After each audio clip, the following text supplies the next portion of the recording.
was shocked at the simplicity of the criteria. I was shocked at the number of films that didn't pass it, and then I sort of didn't think about it again.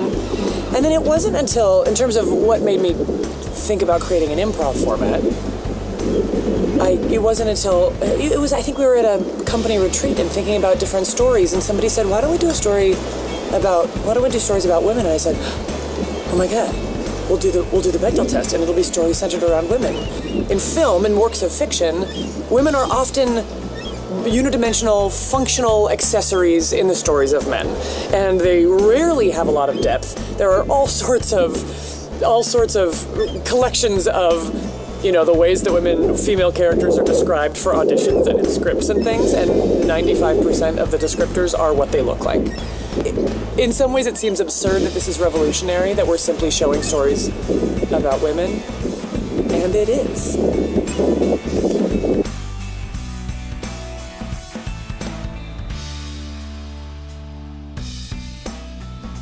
We have a unique opportunity as constant story creators to make choices about the kinds of stories we're telling, and that we, as story creators, fall into some very unhelpful patterns that are very familiar, and so in some ways the show is simply carving a space out for doing something different.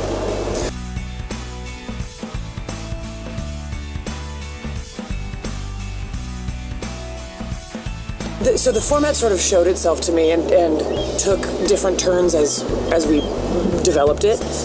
And the thing that I sort of love about it is that it's not linear storytelling. So it's not tell a story, just put a woman in the title role, but rather the point of it is to explore the multifaceted nature of characters, and particularly female characters. And so it's very it moves sideways rather than moving forward all the time. The point is to not necessarily make anything happen, but look at all of the complexity in these characters. So we see scenes where they're really successful, and scenes where they're really insecure, and scenes where they struggle, and scenes where they succeed, and scenes where they're vulgar, and scenes where they're formal, and and because we all have all of these sides.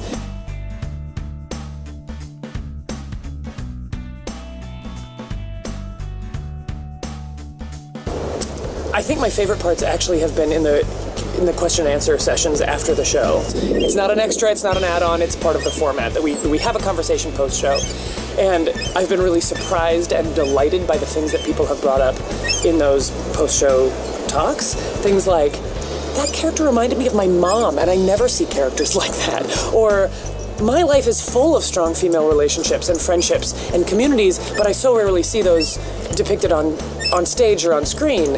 And so things that people feel surprised that they're so impacted by what they're seeing on stage, and that tells me, like, oh yeah, these are stories that have been wanting to be told, or rather, this is material that people have hungered for, whether they've sort of known it or not.